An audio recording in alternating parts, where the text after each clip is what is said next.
Good evening, ma'am. Good evening, ma'am. Good evening. Good evening. Good evening.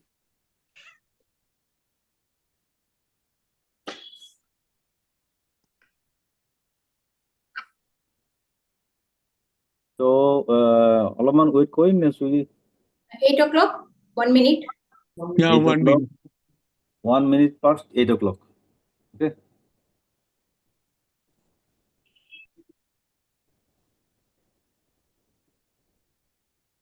কি পাকায় আছা অঞ্জন আপনাক দেখা পাই মুশকিল হয়ে গেছে ঠিক আছে আছো আছো দাড়িত রং কৰি ল'ব অলপমান ধুনীয়া হ'ব নাই নাই এনে ৰং নকৰে এনেকে ভালে আছে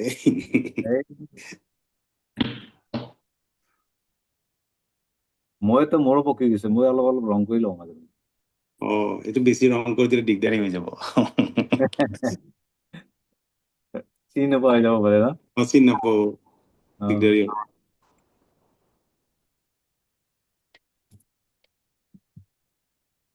কষ্ট হৈছে নলবাৰীৰ পৰা অহা যোৱাতে Now we can start at 8 o'clock. Dr. Biraj Das, please kindly start the program. Good evening, everybody.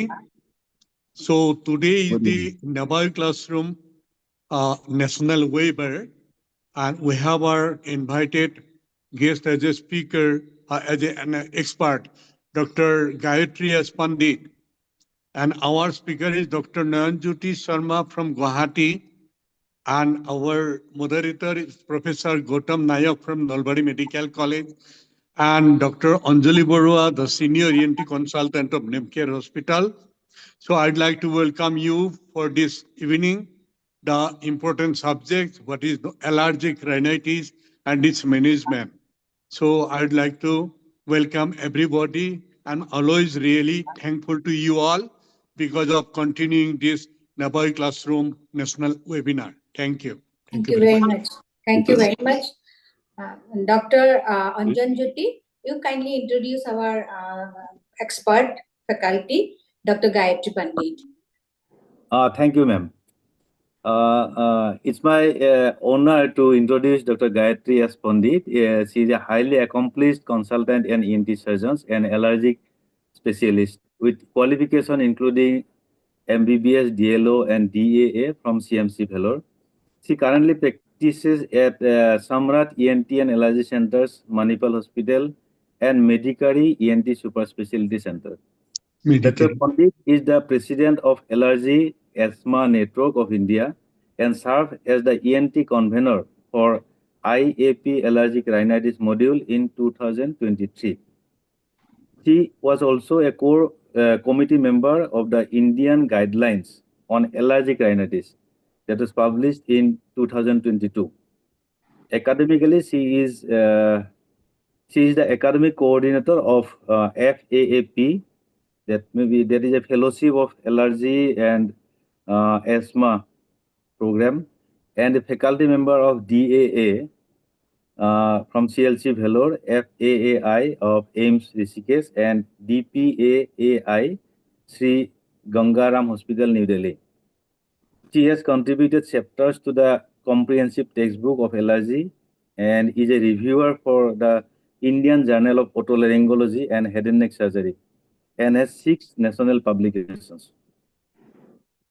Her achievements include gold medal in ENT, DLO, and award for the best paper presentation at both state and national level. So let us all welcome Dr. Gayatri Pandit, and we hope that her knowledge and insights into this subject will give us a lot of informations, and we are highly privileged to have you with us today. So I welcome Dr. Gayatri Pandit. Thank you. Thank you, Dr. Anjan, and thank you for having me in your... Welcome. So now I would like to introduce today's speaker, Dr. Nayanjyoti Sharma. He is a graduate from Assam Medical College, Dibrugarh. Also a PG, he passed his PG from Medical College. And presently he is Navy Sergeant and allergy specialist at Name Care Hospital and Nightingale Hospital, Guwahati. He is trained in allergy and immunology at Vallabhbhai Patel Shrestha Institute, New Delhi, and at Chennai under late Dr. Nagaraju at Apollo Hospital. He has many publications in regional journal and also in publication in international journal. So I welcome Dr. Nayan. Our moderators are Dr. Anjali Borua. She did her MBBS, DLO, MS from Guwahati Medical College. Apart from a established ENT surgeon, she was a national table tennis player, and she achieved many medals for that activity. So we are very much honored that, to have with us today's evening program. She was the past president of Northeastern branch of Association of Otolaryngology of India, recipient of sports pension from Government of Assam, recipient of scholarship from Government of India, and her area of interest is allergy and neuro-otology. Thank you, Anjali Borua for joining us as a moderator. Our learned another moderator, Dr. Gautam Nayak. He passed his MS and DLO from, I think, from Guwahati Medical College, an excellent surgeon and a good teacher. He is an established cochlear implant surgery, and he regularly does his cochlear implant surgery at Guwahati Medical College. But presently, he is professor and head of the Department of ENT and Head and Neck Surgery at Nalbari Medical College, Assam. So we have a very good speaker than learned our moderator, and we are very lucky to have Dr. Gayatri Pandit as an expert for this today's evening program. So I welcome all, and now move to the speaker. I request Dr. Nayanjyoti Sharma kindly present your this deliberation. You are going to speak on allergic rhinitis and its treatment. Over to Anjan. Nayan. Yeah, thank you, ma'am. Rohan, can you please? Yeah. So the topic of today's talk is allergic rhinitis and its management. And the name itself seems to be very simple, but it has become a major burden in not only the health system of India, but the entire world. Next. So if you see, next, Rohan, next. Next, yeah, if you see this, the allergic rhinitis, the burden of allergic rhinitis have increased manyfold throughout the world, and in India itself, the incidence is approximately 20 to 30% of the entire population, and I think that this is just the tip of the iceberg. There may be more patients which are not diagnosed. Next, and the reason why we are discussing this topic is that next, it impacts the quality of life to a very severe extent if not adequately treated or controlled. Next. Next slide. Yeah. So coming to the very definition of allergic rhinitis, it's defined by the ARIA as a symptomatic disorder of the nose induced by an IgE-mediated inflammation after allergen exposure of the membranes of the nose. Now, if you come to the pathophysiology, next slide. We all know it, and the allergens are taken up by the dendritic cells present to the knife T cells, which get differentiated into Th2 cells, and which stimulate the B cells to become plasma cells, which in turn leads to the production of the specific IgE, now which sits on the specific mast cells. Now on repeated exposure, these mast cells, they degranulate and they lead to the symptoms through their mediators like histamine, leukotrienes, and prostaglandins. And this leads to the early phase reactions like itching, sneezing, and rhinorrhea.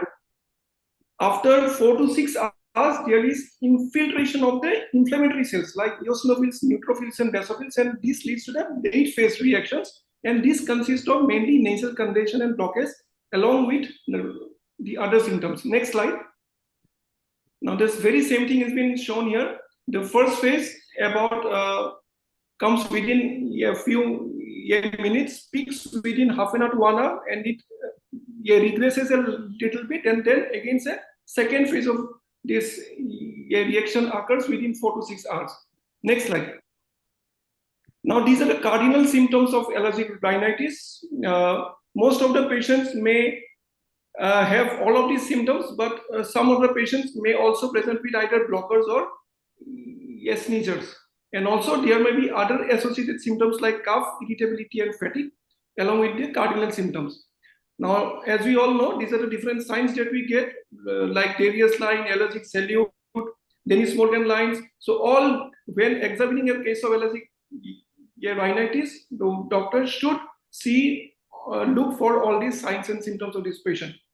There may be eye or ear problems also. There may be lymphoid hyperplasia of the posterior pharyngeal wall. So all these things has to be seen while examining a patient of allergic rhinitis. Next slide.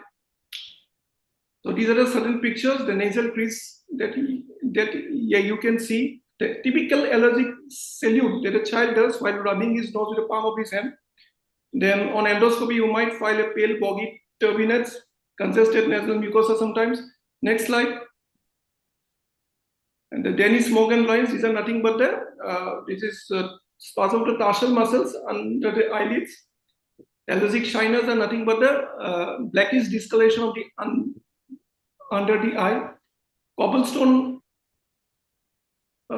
look of the posterior pharyngeal wall is mainly due to the lymphoid hyperplasia. So all these signs and symptoms may be present in the case of allergic rhinitis. Next slide. So the very allergic rhinitis is nothing but a spectrum of an entire allergic spectrum, which we call as allergic march, which starts at infancy with atopic dermatitis and food allergy, and progressively goes into allergic rhinitis, and later on in adolescence into allergic asthma. Not all the child or patients show this march, but this is a classical march that we can see. Next slide. So coming to the differential diagnosis, we can have a differential diagnosis based on the pathophysiology. If it is an IgE mediated allergic reaction, then this the typical allergic rhinitis that we are talking about today. It might be some other types of rhinitis also, like occupational rhinitis, local allergic rhinitis. You don't get any systemic distinct symptoms or any blood test specific to the allergens. It might be idiopathic. There might be gustatory, in which the patient will have rhinorrhea when he takes spicy or hot foods. It may be due to atrophic rhinitis. And allergic rhinitis may also be associated with chronic rhinosinusitis and maybe infectious in certain cases. Next slide. So coming to the classification, allergic rhinitis, the classification which has been accepted throughout the world is the ARIA classification, in which the allergic rhinitis is differentiated into intermittent and persistent based on whether it is less than 4 days per week or more than 4 or less than 4 weeks, or it may be a persistent form of allergic rhinitis, which is more than 4 days per week or more than 4 weeks. And either of these types may be either mild or moderate to severe, depending upon whether there is abnormality, sleep, impairment of daily activities, or other troublesome symptoms. Next slide. Then this is an old classification, but still in use. Allergic rhinitis may be seasonal, which is mainly due to the pollens, and sometimes maybe because of molds also, or it may be perennial, which occurs mainly due to the indoor allergens like house dust mite or animal dander. Next slide. Next slide. So if allergic rhinitis is not treated well, then it may lead to complications, and complication occurs in all the ENTs. In the ear, it might cause otitis media or hearing impairment. In the nose, it may progress into nasal polyps and chronic rhinosinusitis. It's a one airway, one disease, so it may involve the lower tract, respiratory tract, and progress into asthma and upper respiratory tract infection. And there might also be sleep apnea syndrome. So it's very important to detect allergic rhinitis and treat at time, probably early on in life, so that the complications doesn't occur. Next slide. So coming to the diagnosis, allergic rhinitis when we talk about management or diagnosis, the diagnosis comes under 3 headings: history, physical examination, and investigations. History is the base of the diagnosis of allergic rhinitis. So whatever investigations you do, whatever test you do, the diagnosis will ultimately be based on the history of the patient. So a detailed clinical history of the patient is of utmost importance while managing a case of allergic rhinitis. Now, I won't go into the details of history taking because that itself is a talk of around 15 to 20 minutes. But history taking, in short, I want to say that it starts from even the birth of the patient, whether his birth was a normal delivery or CS, or if his mother or father used to take smoking, or the pollution area of his hometown or the place where he lives is occupied. Then postnatal, his exposure to the pollution, his food habits, everything will come into play. If the patient is coming in after 20s and his occupation, what he does. So these are the certain things that we should ask the patient right from his antenatal life of his mother up till now, the patient where he meets the doctor. And along with that, we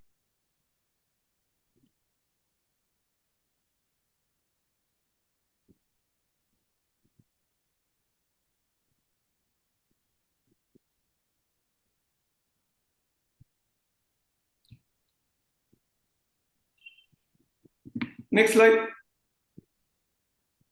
Yeah, so that is what I told. The history is the base of the allergic management. Without history, whatever investigation you do, it's not going to help you. Investigations are just a complementary to your history taking.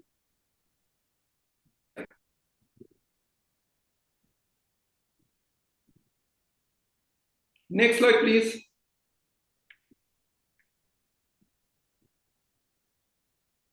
Okay, so when we come to the diagnosis of allergic rhinitis, so we have got a multitude of tests, and we have got a set of in vivo and in vitro tests. So this is the typical, these are the different tests that are available with us, or that can be done in a case of allergic rhinitis. But the two most important tests that is commonly used are the skin prick test and the serum specific IgE. Next slide, please. So what we choose, next slide. So if we see SPT or the skin prick test has got certain advantages that, like, it is non-invasive. We get the results within 15 to 20 minutes.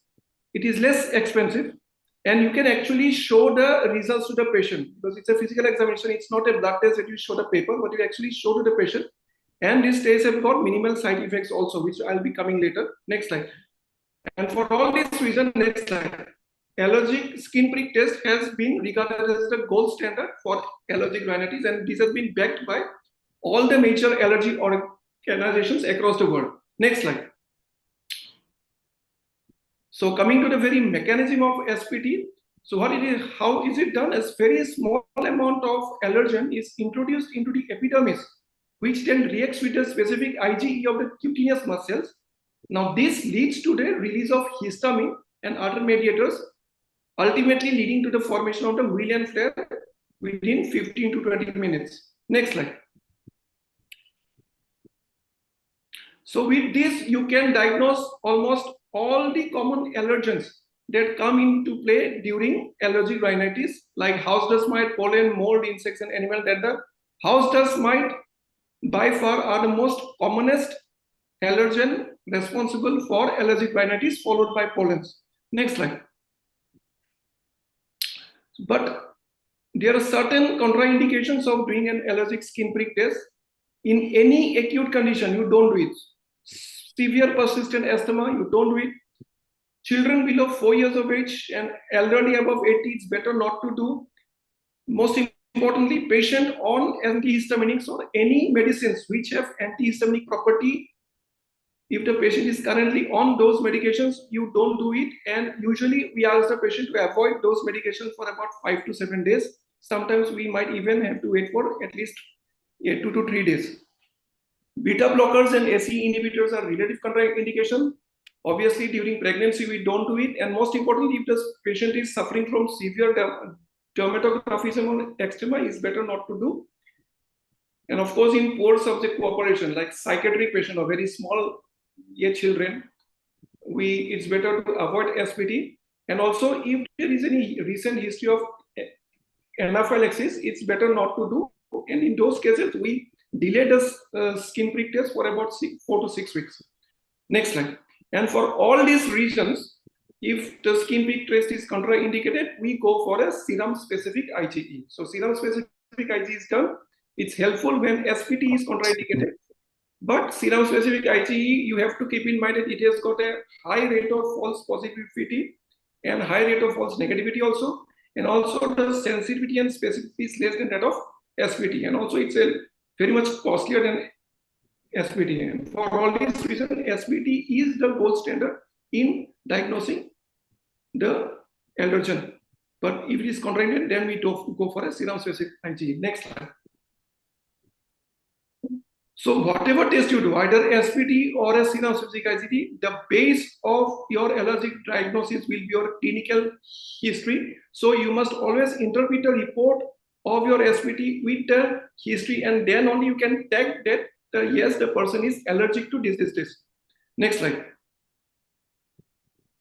So the other investigations that is necessary for allergic rhinitis is a nasal endoscopy to see the nasal turbinates, if there are any associated hypertrophic nasal turbinates or deviated nasal septum, is there any polyposis, postnasal discharge, and so on. And HRCT, nose and PNS directly not indicated, but if you are suspecting sinonasal polyposis, then you can go for it.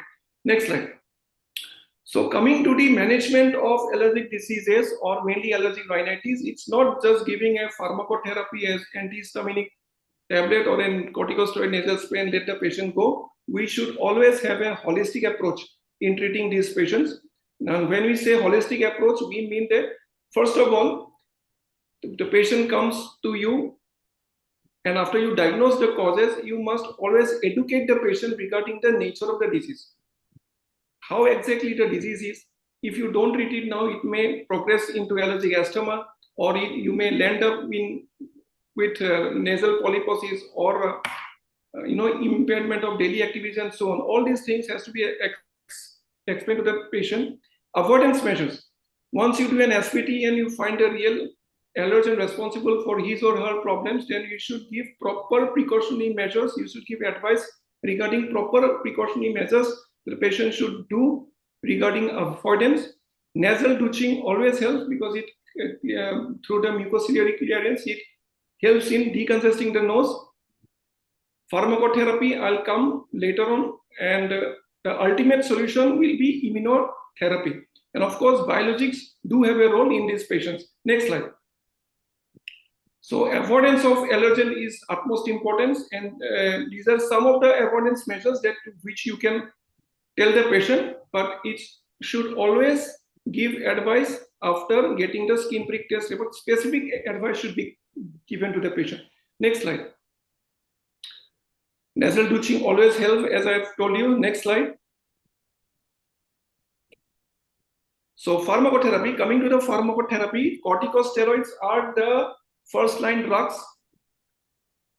And if the patient is not doing well or getting very much benefit, then you can add on antihistaminics. But and antihistaminics might be either topical or systemic. Recent guidelines say that it's better to give topical antihistaminics, and adding a systemic or the oral antihistaminics may not be superior to adding a topical antihistaminic. Leukotriene receptor and antagonists are usually given according to GINA guidelines when they have concomitant asthma. But yes, you can always use this medication as a second line.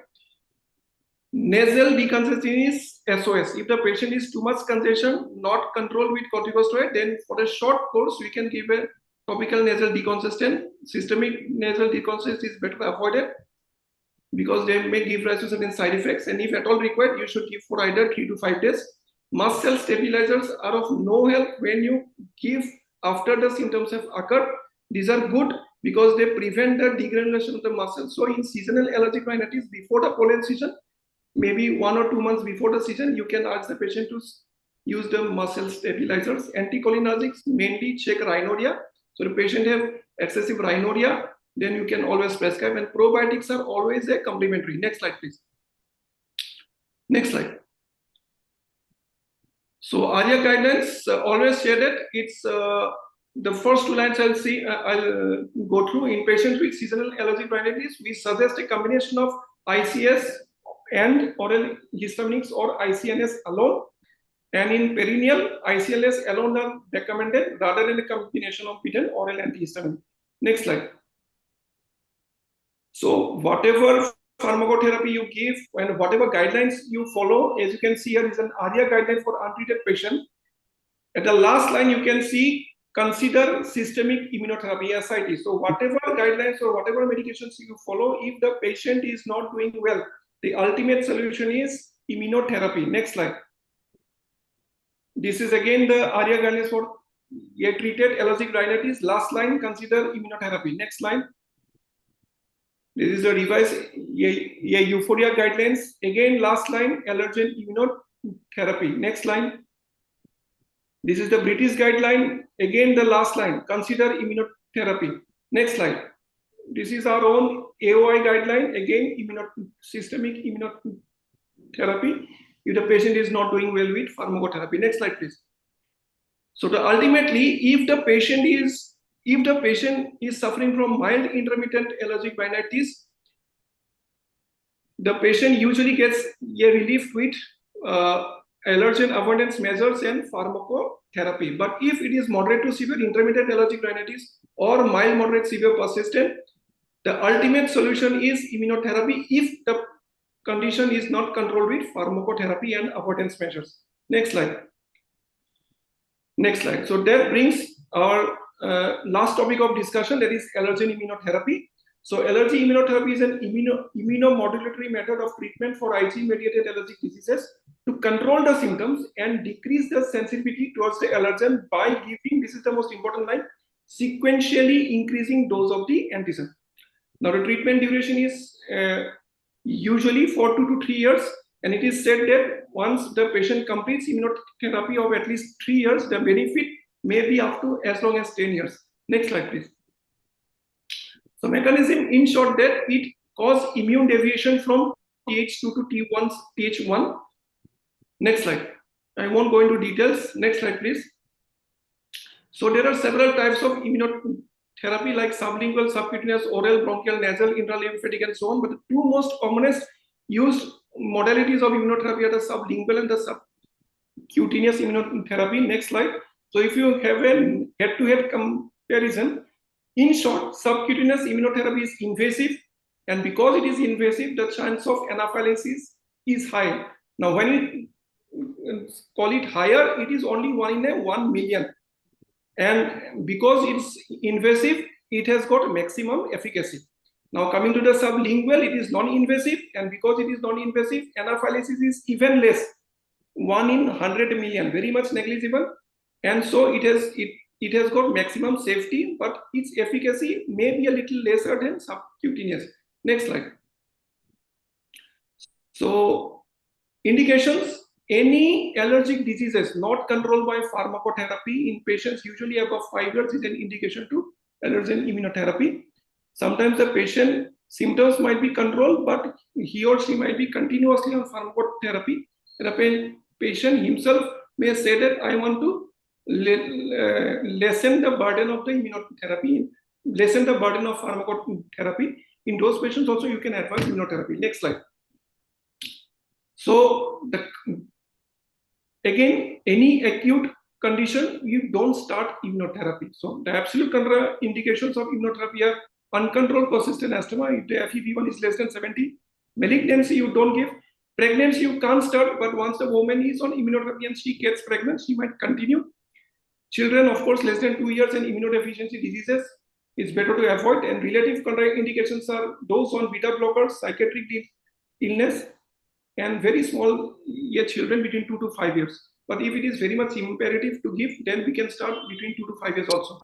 Next slide. So the factors that increase the efficacy are early stage. Once there is irreversible damage, it's better not to start. So early D8, the more better is the result of immunotherapy. So early initiation is important. Minor inflammation, if gone to asthma, then again immunotherapy benefits might be less. Good compliance of the patient is very important because he or she has to take the patient for at least 2 to 3 years, not 2 years, for at least 3 years. So you have to ask the patient to come for regular follow-up so that the compliance and the adherence is maintained. And of course, the treatment duration is 3 to 5 years. Next slide. Next slide. Yeah. So how you assess immunotherapy is only clinical. There might be decrease in the size of the wheel on SPT after maybe 1 year. There might be the serum specific IgG levels may go down, but it's always the clinical symptomology or the history that is important in assessing the improvement of allergen immunotherapy. Next slide.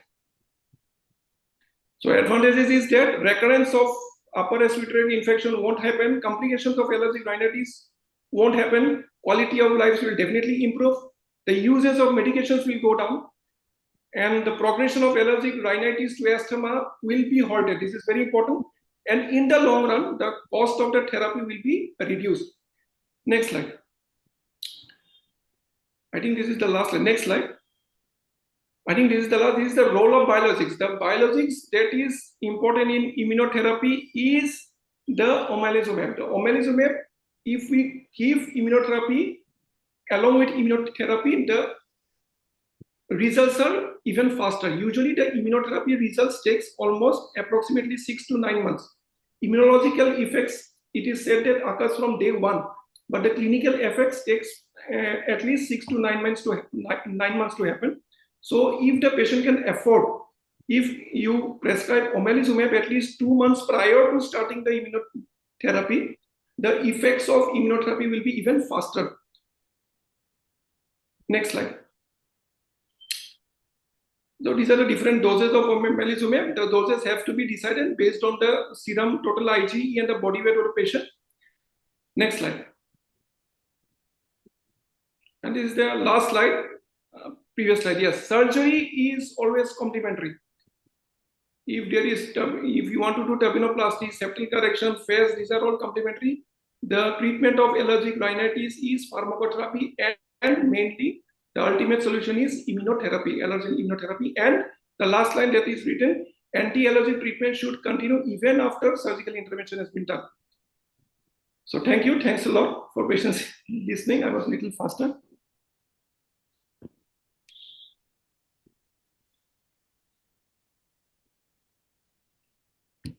I think I have finished on time. Dr. Nayan? Yes, ma'am. Yes. Yes, ma'am. You have very nicely delivered your presentation. Thank you, ma'am. And you have enlightened us about immunotherapy. Yes, so I think you have done a lot in allergy. So, but my question, just I want to ask a question to you. In allergic skin prick test, how do you measure the size of the wheal? Because at the same time, you have to use so many allergens. Do you find any difficulty to measure the size of the wheal?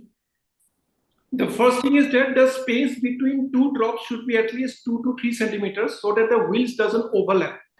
Point number 1. Secondly, we have a scale, graduated scale. So there are different ways in which you can measure. Some say that you can measure the maximum diameter of the wheel, and that is your wheel size. Some take the perpendicular diameters.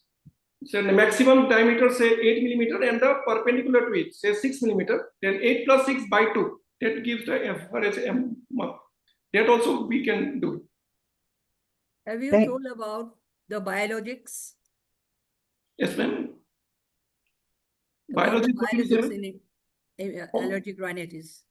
Omalizumab is usually given. We have other biologics like dupilumab or mepolizumab, but I think I have not. I have been giving allergen immunotherapy since last 5 years, but I haven't started biologics yet. But omalizumab is the biologics of choice when it comes to treat allergic rhinitis. But Thank you. yes, ma'am. You are telling Thank something. you, Nanjuti, for your wonderful presentation. We are very lucky that we have Dr. Gayatri Pandit with us. So we are waiting for to hear from you on this subject. Over to you, ma'am. Yeah. Thank you. Excellent deliberation, Dr. Nainjyoti. In fact, you gave a very broad perspective of an allergic rhinitis, starting from the prevalence to how it could impact on the quality of life. In fact, it is said that the quality of life of a person from allergic rhinitis is even poorer than the person who is suffering from coronary artery disease. And you took us through the pathophysiology of allergic rhinitis, and then to the symptomatology, and then going on to the diagnostics, and how you gave an importance for the history over the other investigations that we have, and then coming to the pharmacotherapy, and starting from an allergen avoidance measure, and then taking to the disease modifying treatment, which is in immunotherapy. And you ended with the biologicals and the role of surgery. So I think you covered in a nutshell everything about the allergic rhinitis. Now, just to have a last comment on what Madam just asked about role of biologicals in allergic rhinitis. If I have to tell about the allergic rhinitis only as an disease, the need for biologicals in only allergic rhinitis may be almost be zero. We hardly would come across any case where we need to use a biologicals for allergic rhinitis alone. But if a patient is suffering from allergic rhinitis plus asthma, and asthma is poorly controlled, and then we would use biologicals in such case. And also many patients where it is an allergic rhinitis, but with an comorbid sinonasal polyposis, where patient has undergone a recurrent surgeries. So such are the indications where frequently biologicals are being used. And if the patient is also sensitized in a skin prick allergy test, as Dr. Nain already told, we prime them with the biologicals to begin with, and then we continue with the immunotherapy. Because biologicals can reduce the disease burden significantly, but do not have a long-term effect. They don't have a disease-modifying effect. Whereas immunotherapy has a disease-modifying effect, but does not give a very quick relief. So combination of these two can give you both a quick result, reduces the disease burden, but also gives you a long-term benefit through immunotherapy. So allergic rhinitis alone, hardly, even in my practice, I haven't used for allergic rhinitis alone. I have used in comorbid asthma, AR with asthma, AR with nasal polyposis. And there are different markers to use which biologicals to use. So if you have usually a high total IgE, we usually stick on to the omalizumab. If you have a high eosinophil count, high tissue eosinophil count, comorbid asthma, we prefer to use a mepolizumab. Of course, the dupilumab is the best biologicals for a sinus-related outcome, but unfortunately, we don't have the availability of that in India.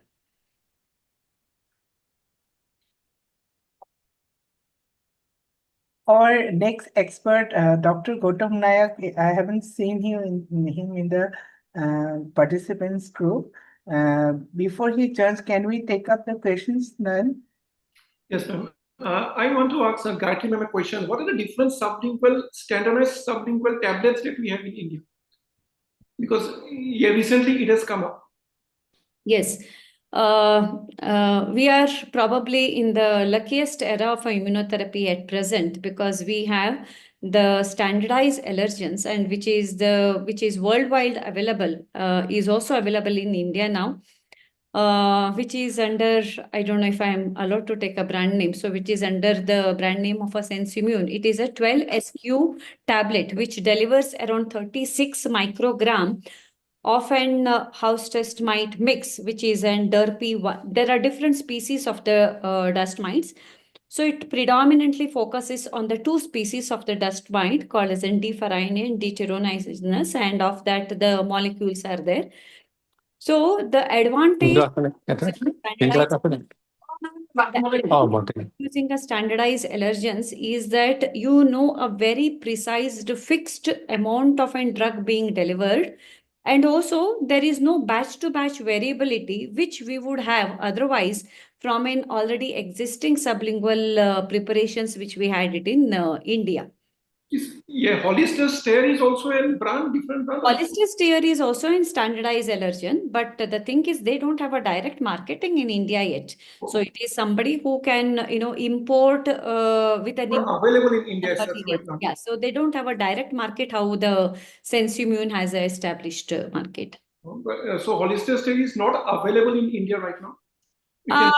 Yes, they don't have a direct marketing, sir. It is like, through persons who get it through imported license, you can, still get it.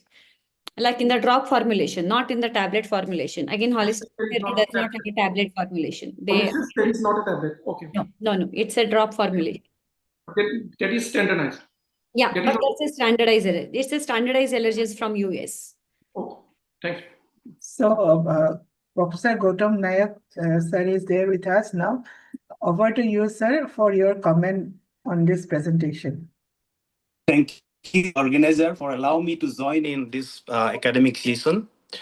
So, Dr. Nayanjit, he nicely demonstrated and give presentations on allergic rhinitis and its management and the pathophysiology. I don't have any experience in immunotherapy. Still, I have some theoretical idea. So when a patient of allergic rhinitis come to us, definitely we have to take history to find out if there is any allergens like maybe food, maybe environment, some environmental pollutions, because this pollution and the genetic factor is most important for allergic rhinitis management. And if we think for pathophysiology, we have to think for T helper cell type 1 and type 2. The T helper cell type 1 that inhibits the allergic reactions, and T type 1 helper cell 2 that aggravate the allergic reactions. That whole cascade we have to understand so that you can hit in some cascade effect so that you can prevent or you can cure the patients. Of course, we cannot cure an allergic reactions, whether it is conventional antihistaminic, steroid, whatever it is, or immunotherapy, that is whether we go for a targeted therapy also, we can delay the symptomatic relief of the patients, but probably we cannot cure completely a case of allergic rhinitis or the allergic effect by any therapy which is available now. Because lots of immunotherapy, targeted therapy, monoclonal antibodies have tried and it is used. I don't know about the cost effective also. How much is the cost of this immunotherapy? Because this immunotherapy also used in malignant disease. But for country like India, and we are working in the government hospitals, first we will try to avoidance of the allergens, then we'll try with the symptomatically with antihistaminic so that we can give a symptomatic relief of the patients. We can try corticosteroid, whether topical or injectable or oral topical, your corticosteroid. Then we can go for some other therapy if possible, if patients can afford and if you can diagnose the definitive cause. Thank you. Dr. Anjali Burua, ma'am, do you have anything to share? Yes, I think Noyan has covered almost all, aspects of allergic rhinitis. Also, we have come to know about the biologics from Dr. Gayatri Pandit. So thank you, Gayatri Pandit, for spending your time, valuable time here in this session. Hope to meet you personally in some CME programs or in some conferences and to listen. Very eagerly, I'm waiting to listen to your talk. Thank you, ma'am. Thank you. Can I just give one comment on the cost effectiveness of the treatment of an allergic rhinitis? Sure, ma'am. the allergen immunotherapy is much different from the cancer immunotherapy, which all other people think. So it is just the same allergen which the patient is sensitized will be given to the patient in an starting from a very high dilutions to the increased concentration. The advantage of the allergen immunotherapy is not only in fact, it doesn't give you much of a symptomatic treatment, but it gives you more of a disease modifying treatment. And there are studies which have found that it has a very good cost effectiveness because it will prevent the disease progression, and ultimately all your medication scores, symptom scores can come down, and it can even prevent the onset of asthma. So if you see a long-term studies which have been done as in case control studies, where ultimately the need of a nasal spray, the ultimate need of an inhaler, the frequent exacerbations, the admissions, so all those costs taken together, it was found that the allergen immunotherapy was found to be very effective. The indigenous allergen preparations are very cost effective. But if I have to talk about the recent one, which I spoke about, the imported one, that may not be still a very cost effective in our Indian scenario. But whatever that we already have in an indigenous products, they are cost effective. There are very interesting questions in the question box. I don't know whether we are taking those questions. They're very interesting. Yes, we are going to take those questions. The first question is from SB Fukan sir. What is local allergic rhinitis? Then will you take up Local this? allergic rhinitis is when the symptoms are almost similar to allergic rhinitis, but when you do a skin prick test, you won't get any positive results. The serum specific IG won't give you any positive results. So what in that case we do? We take the nasal discharge and see what is specific IG in those cases.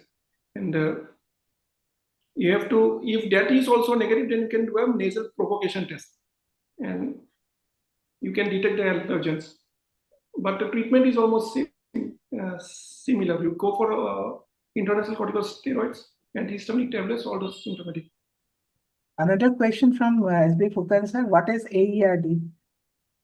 Aspirin exacerbated respiratory disease. This is nothing but a symptomology which occurs after injection of NSAIDs or in aspirin or any other NSAIDs, and it usually occurs in association with nasal polyposis and asthma, which we call as SAMDRS. So there is another question. So just add a little more in an ARD here. It is a very typical disease which we might miss many a time. Especially in our polyp patients. If any of your polyp patients are very aggressive, like if you have operated and within no time, within 2-3 months, if there is a recurrence of the disease, this is one condition that you need to keep in mind. In fact, this is not an allergic condition. This is not an IgE-mediated condition. This is a non-allergic condition. What happens in these patients is it is not that they are allergic to aspirin or they are allergic to any of the NSAIDs. They have something, a deficiency of one enzyme, which is which directs the pathway to the cyclooxygenase. So what happens is because of this deficiency, their pathway of phospholipids get diverted towards the lipooxygenase pathway, and there is an excess production of leukotrienes in these patients. So even in the absence of taking an aspirin, it is not that they take an aspirin and then they have a problem. So even in the absence of taking an aspirin, they have excessive leukotrienes in their body. And in a condition where they take an aspirin or any other COX-1 inhibitor, there is a sudden surge of their symptoms because there is a further blockage of those enzymes. So the pathway suddenly gets shifted onto the lipooxygenase pathway, and they have in the respiratory exacerbations, they have a bronchospasm, they have a the worsened nasal polyp conditions. So it's a very interesting condition, but many a times we fail to identify that. These are the patients where ultimately they might even require a biologicals. The other also therapy for these patients would be aspirin desensitization, though it is not an easy thing to do, but that is by textbook description, that is one of the things that you could do in these patients. There is a question from Anjan Jyoti here, whether exposure to allergen during early life increases or prevents allergic rhinitis? Actually, it prevents depending on the allergen that he's exposed to. When we tell allergens, we strictly mean allergens and not pollutions of the irritants. Allergens,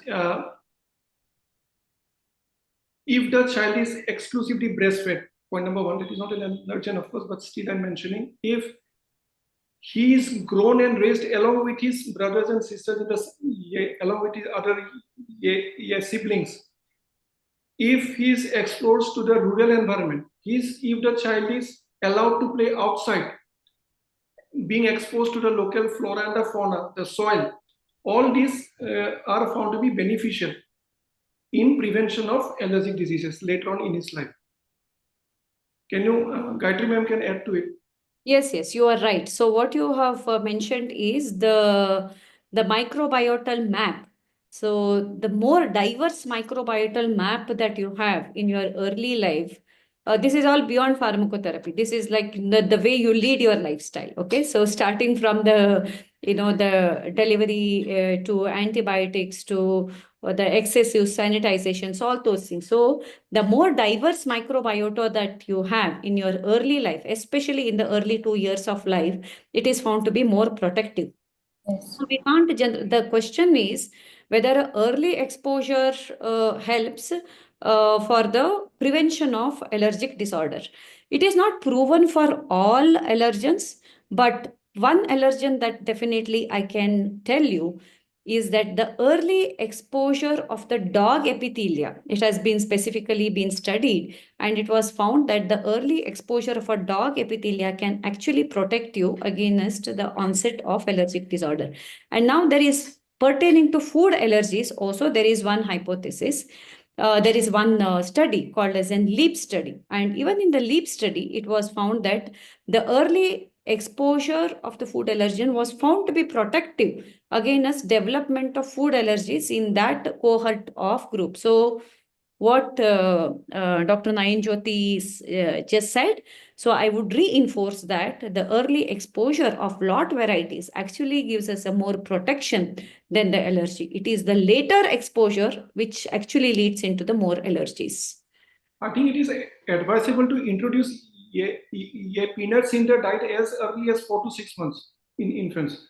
Correct, it is, unless otherwise the child is already proven to be allergic. One more question from SB Fukan sir. How many intranasal corticosteroids are approved by US FDA? And your comment on combination of INCs and xylomethazolin and oxymethazolin? I think this question is directed to Gayatri ma'am. Xylomethazolin and intranasal corticosteroids can be used for up to, they claim up to 28 days. In my personal practice, I use it for about 20 days if the patient has excessive of nasal congestion. Correct. The specific You are right. The molecule oxymetazoline alone gives you a freedom to use it only for a 5 days time, isn't it? So beyond that, we fear the possibilities of rhinitis medicamentosa. But one combined with an intranasal corticosteroid nasal spray, the chances of that feedback of an adrenergic receptors where it can cause a rhinitis medicamentosa slightly gets delayed. And that's why you have liberty to use this molecule for a little longer time with this combination. The specific indications where you could use this is a predominant blockers. Like we have a two phenotypes there, right? Predominant blocker and predominant sneezers. So predominant blocker where you have used the nasal spray earlier but still not have had a relief because the drug delivery itself might not be happening because of the blockage aspect. So you start with this molecule and then you switch on to the plain intranasal corticosteroids after some time. Again, in other conditions like acute sinusitis, otitis media with effusion, where you want a decongestant actions to be little beyond 5 days, but you want to be safer also that you don't cause any rhinitis medicamentosa. What was one more question, ma'am? How many INCs are approved by US? Yeah, the FDA approved. So the fluticasone furoate, fluticasone propionate, mometazole, and a cyclosinide. So all these are budesonide. So all these are an FDA approved product, of which we don't have a cyclosinide nasal spray now. The fluticasone furoate and the mometazole are approved for an age group of above 2 years also, propionate above for age of 5 years. The combination with an elastin approved for above 6 years. Now, one question, I don't know whether it's asked or not, I will answer it directly. How long to use a nasal spray? How long what is the safety limit of using a nasal spray? Allergic rhinitis is a chronic inflammatory disease, like, sir was telling that it cannot be cured. It is like any other disease, like a diabetic and a hypertension, where it is an inflammatory disease. So there is probably no end point to it. The inflammatory load might come very, very minimal to some patients where they really may not require pharmacotherapy. But as long as the patient requires, it needs to be used. So if a patient is using in an correct direction in an appropriate technique, this has a very long safety profile and can be used year-long too. But even otherwise, as in we would want to give a dose-free period in between for a patient's, say for example, perennial allergens of a dust mite do have a better seasons in the summer, isn't it? So you can give a better, you can give a little bit of a dose-free period for those patients in that time and use it for rest of the season where it is required. And these are a very ideal candidates where you will need to do an SPT, find the allergens, focus towards an allergen avoidance measures, and introduce the immunotherapy in those patients so that their steroid requirement significantly comes down. But otherwise, intranasal corticosteroid sprays have a very, very less bioavailability. For a mometazole, it is less than a 0.1%, and fluticasone furoate, it is a 0.1%. So that means that you have a very good safety profile for intranasal corticosteroid sprays. One question from Swagata ma'am. The role of surgery in allergic rhinitis. Always complementary data, as I have mentioned. If there is associated comorbidities like gross deviated nasal septum or nasal polyposis or grossly hypertrophic turbinates, if at all required, then we must go for surgery. Otherwise, no. Excellent. I completely agree with Dr. Nayan. And see, most often our allergic rhinitis patients also have a nasal blockage, and many will have a little bit of a deviation also. So how do we decide which patient requires surgery or which patient does not require a surgery?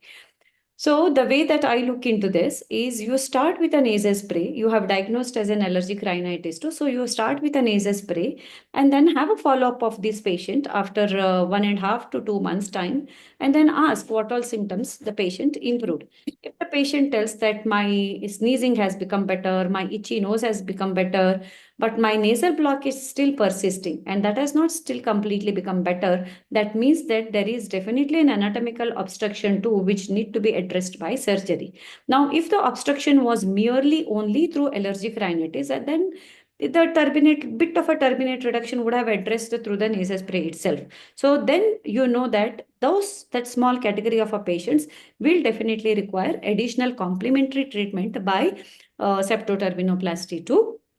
And also, in a very gross DNS patients or Asper patients, your nasal spray may not be acting because there is no good drug delivery which is happening. So by doing a septoplasty, you may be felicitating the better drug delivery in some of the patients. One more question from Savita Khanna ma'am. Probably she wants to ask what is the recent advancement in the management of allergic rhinitis as far as nasal spray is concerned, and what molecule probably you prefer. She wants to ask that. Yeah. There is no recent advances in the nasal sprays which has happened in the recent time, except for the combination of the oxymetazoline with the fluticasone which has come in the recent time. As a molecule of a preference, there are two things which you will need to see always when you are using a nasal steroids. So which has a better glucocorticoid receptor affinity and which has a least bioavailability. So the one which has the highest glucocorticoid receptor affinity will be more effective isn't it? Because that has a more binding capacity. The one which has a least bioavailability will be more safer for you to use it for the longer duration. Now, of all the molecules that we discussed, the one which has a least bioavailability is a mometazole molecule. And hence, we tend to use it more in the pediatric population. In a pregnancy, we prefer to use this molecule. The one which has a highest glucocorticoid receptor affinity is a fluticasone furet. So if you are wanting to use a most effective molecule, or if your disease burden is more, fluticasone furet is a molecule that you would be using. Do you use SABA and LABA? When will you say a child having asthma to parents? This question is put by SB Fukan sir.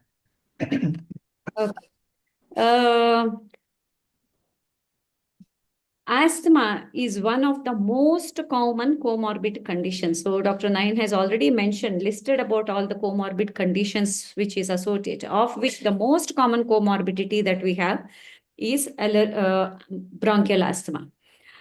Now, in children, the symptoms could be so much overlapping that you don't know whether to call it as an asthma or not, especially below 5.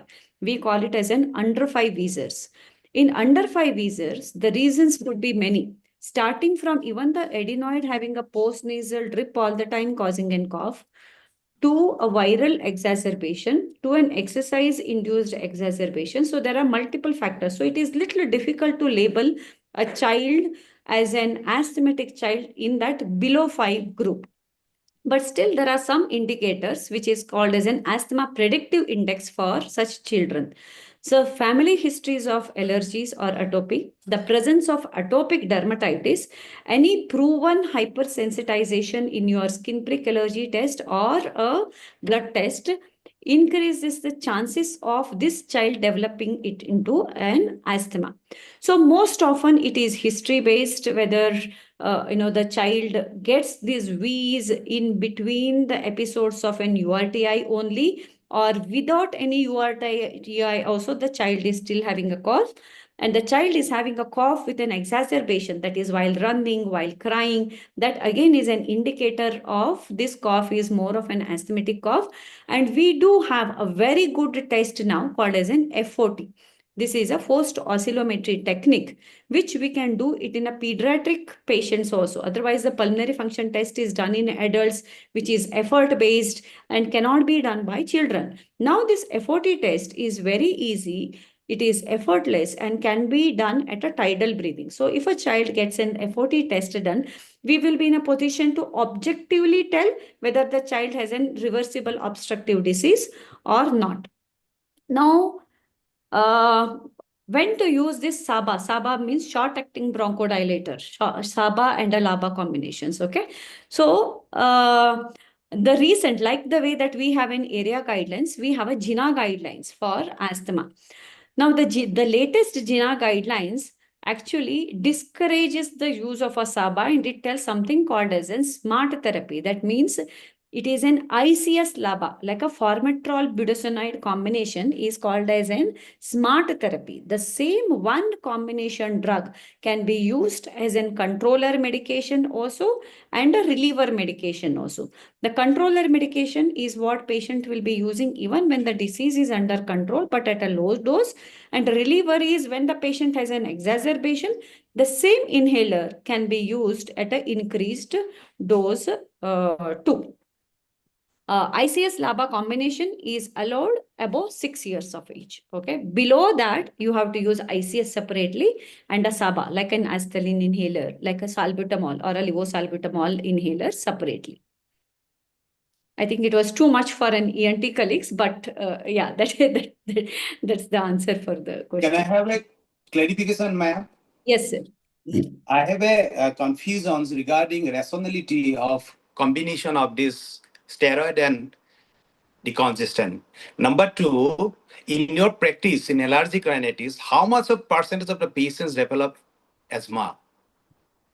Huge percent of a patients develop. I would agree with you on your first this thing, whether that combination is really required or we could just as well use them as in separate when required. I would completely agree with that, and I don't have any additional comments on that. The second question which you asked, the overlap of an allergic rhinitis and asthma is huge. In literature, it is said to be around 40%, and I would completely agree with that. And sometimes maybe even it is more. Many a times, what happens is, as in when we are, as an ENT, we don't have much orientation towards the possibilities of an asthma, or we might miss auscultating also. And asthma is a variable disease. The patient may be suffering most at the night time. And when he's sitting in front of us, he still looks good. And when we auscultate, that time we don't hear any wheeze because it's quite a variable disease. But there are certain tests which can help us in diagnosing that, like, pulmonary function test, peak flow meter, home peak flow meter monitoring. But it is just that we need to ask for a little more questions. Asthma is a big taboo, so nobody likes them to call it as, like, they have a, wheeze, or they wouldn't want to express sometimes, or they would deny on the inhaler therapy also many a times. So we will need to ask for some indirect questions. And what also happens for us VNTs is, we know that the postnasal drip also can cause cough. So whenever allergic rhinitis patients complain of cough, we kind of assume it to be from a postnasal drip. So we need to look for it. We need to probably actively find out whether the asthma comorbidity is there or not. Yes, ma'am. But being an ENT specialist, practicing ENT for a long time, and we follow the textbook, and it's just denied that it is not that big percentage of the patient with allergic rhinitis develop asthma. That may be a different conditions. That is written in the books, textbook, recent textbook, ma'am. And I think that combination of steroid and xylometazoline is not rational, because it is not FDA approved also. I would agree with that. I don't have an additional comment. I agree with that is what I know, and I feel that's I expressed. Thank you, ma'am. And one more question is importance of annexin 1 in allergic rhinitis. It's from SN Mukherjee, sir. The importance of, ma'am, excuse me? Annexin 1. Sorry, I didn't get it. What does that? Mukherjee sir, unmute yourself. Can you add what you I were? was telling about, hello? Yes, sir. I was telling about the importance of annexin 1, that is lipoprotein 1. That is again liberated when corticosteroid on the GR receptor, ultimately trans activation and trans secretion. There is production of lipoprotein 1, that is annexin 1, which inhibits the lipooxygenase enzyme, and ultimately it avoids development of this leukotriene development on this thing, cascade, old inflammatory cascade. That can be avoided. This is because of annexin 1. This ultimately causes some changes in the whole system. Yeah, so this is mainly kind of an pro-inflammatory and anti-inflammatory balance, which is happening. Yeah, correct. So this is predominantly helpful in, again, the ARD condition, which we spoke about earlier. Very correct. Yeah, so but if you are considering only as an allergic rhinitis, you need to see that the lipoproteins, so the lipoproteins and the lipooxygenase pathways and the leukotrienes are only one of the delayed mediators. Okay, so they are delayed mediators, right? They are not the immediate. The 5 symptoms of allergic rhinitis are the sneezing, nasal pruritus, rhinorrhea, nasal obstruction, conjunctivitis. We actually combine with that and tell it as in rhinoconjunctivitis. Correct. Of which the most bothersome, or the most the histaminergic symptoms for us are the nasal pruritus and the sneezing. So which cannot be addressed through the this one. The other few, where others will be controlled. Correct. Very correct. Thank you, Mukherjee. So, Nan, can you briefly explain what is hygiene hypothesis? Hygiene hypothesis that we have already mentioned, that if you expose the child to the local flora and fauna I can't put it in a sort of a definition, but if you, bring up the child along with his other siblings, playing in the natural flora and fauna, exposure to farm animals, all these are found to be protective, exclusively breastfed. All these were found to be protective against the development of allergic diseases later on during infancy or later on in his childhood or early adulthood. But if a child is grown up in a very restricted manner, in a city, in an apartment, no exposure to the natural environment, no pets, as ma'am has said, very limited exposure. So those children are found to be more prone to develop allergic diseases during childhood or later on in their life. Yes, Gayatri ma'am is here with us. A lot of questions are coming from our participants. Anjali ma'am is asking role of immunomodulators in allergic rhinitis, and Dr. Pradeep Saidkia is asking what percentage of allergic rhinitis patient need immunotherapy. We can take up two questions together. What specific immunomodulatory agents are you thinking of? No, it's a question from Anjali ma'am. Can you, ma'am, address your questions, what you exactly want to know? Yeah, because some immunomodulatory drug like a cyclosporin, methotrexate, and are used in some other allergic conditions like a chronic urticaria. But in allergic rhinitis, we never have to use, such kind of an immunomodulatory drugs as such. Okay. Now, again, what percentage of the burden of the allergy patients that you are needing to take for an allergen immunotherapy? It might, the answer might depend on,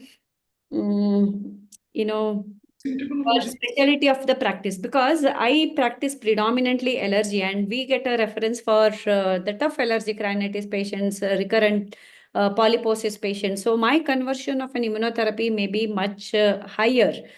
But if you have to consider on all categories of an allergic rhinitis, it is allergic rhinitis moderately severe persistent, like, by area classification. Those would be a very ideal candidate for allergen immunotherapy. Though by area guidelines, it does tell that anything which is persistent and mild also can be counseled for immunotherapy, and you can offer them such patients for immunotherapy. But the way that in clinical practice it would happen is that these allergic rhinitis patients, moderately severe persistent, have been on a nasal spray, are good as long as on the nasal spray, but they stop a nasal spray, again they have a symptoms.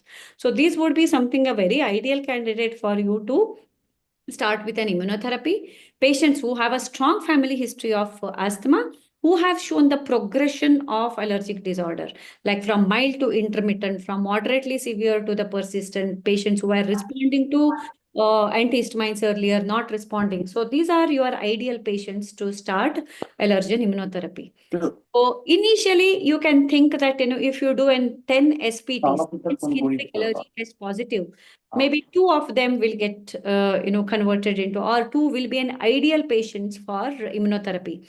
But as your practice increases, as you practice more and more only in that, your patient might get referred only for that itself. Like, patients who have already taken the other modality of a treatment. Same for other people who are, using, practicing in that surgical field, isn't it? So if you ask somebody who is practicing a cochlear implant, their conversions will be definitely be more than the other general ENT colleagues. It's just like that.